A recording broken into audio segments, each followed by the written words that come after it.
এই পৃথিবীতে যত চাকরি আছে, শুনেন, পৃথিবীতে যত প্রফেশন এবং চাকরি আছে, যারা কায়িক পরিশ্রম করে রাজমিস্ত্রির কাজ করতেছে, বাস চালাইতেছে, বাসের হেলফারি করতেছে, কেউ গার্মেন্টসে কাজ করতেছে, কেউ সচিবালয়ে কাজ করতেছে, কেউ ভালো চাকরি, কেউ খারাপ চাকরি, অনেকভাবে কাজ করে, চাকরি করে। এই পৃথিবীতে সবচেয়ে কঠিন যে চাকরিগুলো, এর মধ্যে উল্লেখযোগ্য একটা কঠিন চাকরি হচ্ছে ইমামতির চাকরি। কিন্তু যদি ফ্যাসিলিটির কথা বলেন, এই পৃথিবীর সবচেয়ে অবহেলিত প্রফেশনগুলোর মধ্যে এই ইমামতির চাকরি হচ্ছে অবহেলিত একটি প্রফেশন। কিভাবে আপনারা হিসাব করেন? ঘন্টা ধরে, তাই না? চাকরি বাকরির ক্ষেত্রে সকাল 8টা তো বিকেল 5টা। আর ইমামতি যারা করে তারা হিসাব করে ঘন্টা না, সেকেন্ড মিনিট হিসাব করে তারা চাকরি করে।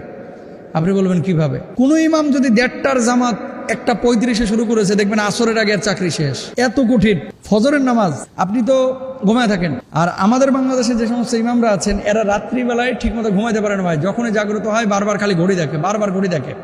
কেন? না জানি ফজর রক্ত হয়ে গেছে, না জানি তাহাজ্জুদের রক্ত হয়ে গেছে, না জানি ফজর আজান দিচ্ছে, কখন দিবে। রাত্রিবেলা ঠিকমতো ঘুমাইতে পারে না।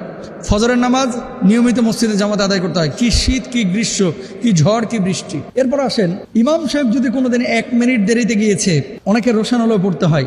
24 ঘন্টা মসজিদের ইমামতির জন্য মাথার ভিতরে পেরেশানি থাকে। তারপর আসেন, ইমাম সাহেবরা হাজার মতের মানুষকে মানে তাদের মন মানসিকতা এটা মেনটেন করে চলতে হয়।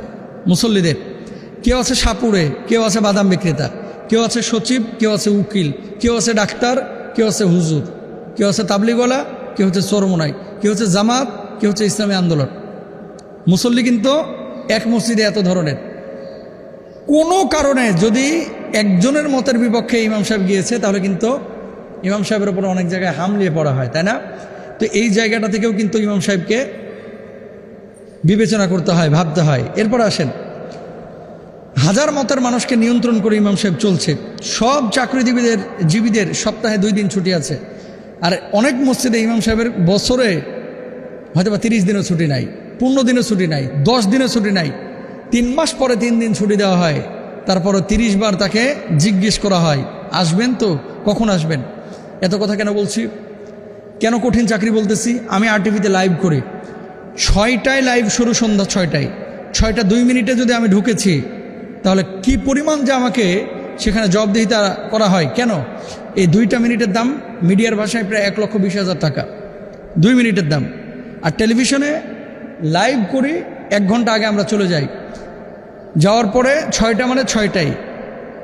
আর ইমামতি যারা করে তারা মূলত মসজিদে 5 বার লাইভ করতেছে প্রতিদিন। খেয়াল করেন, ফজরে 1 বার, জোহরে 1 বার, আসরে 1 বার, মাগরিবে 1 বার, এশায় 1 বার।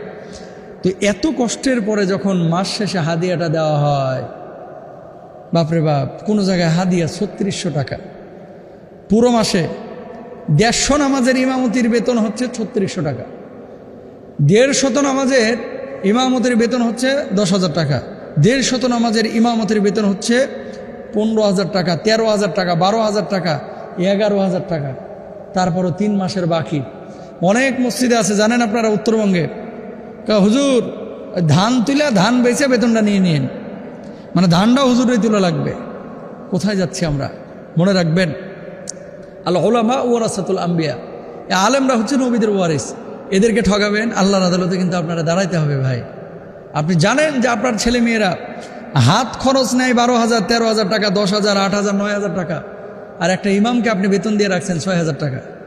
ইমাম সাহেবরা আল্লাহ চালায়, আসলে আল্লাহ চালায়, নাহলে কীভাবে চলে? হ্যাঁ, ইমামের রোগ নাই, ইমামের বউ বাচ্চার রোগ নাই, এই জন্য আল্লাহ চালাচ্ছে। কিন্তু আল্লাহ চালাচ্ছে এই কথাটা বলে ভাই অনেকে প্রতারণা করে, বুঝছেন, ভণ্ডামি করে। আল্লাহ চালাচ্ছে বলে এর বেতনটাও বাড়াইতে চায় না, আল্লাহ চালাচ্ছে বলে এর বোনাস দিতে চায় না, আল্লাহ চালাচ্ছে বলে এর কোনো সুযোগ সুবিধা ফ্যাসিলিটি দিতে চায় না। ইমাম সাহেবের বউ আছে সেই গ্রামে, ইমাম সাহেব এখানে এসে ইমামতি করতেছে, ছুটি নাই। যেই ইমামের বউ ইমামের থেকে অনেক দূরে থাকে, 4 মাস 5 মাস ইমাম সাহেবের সঙ্গ দিতে পারে না, ইমাম সাহেব তার স্ত্রীকে সময় দিতে পারে না, সেই ইমাম সাহেবের ইমামতি মন থেকে কিন্তু হয়তোবা চাকরি করতে হয় সেজন্য করতেছে, এটা ভালোবেসে অনেকে করতে পারে না। কারণটা কি? এটা তার উপরে জুলুম ভাই।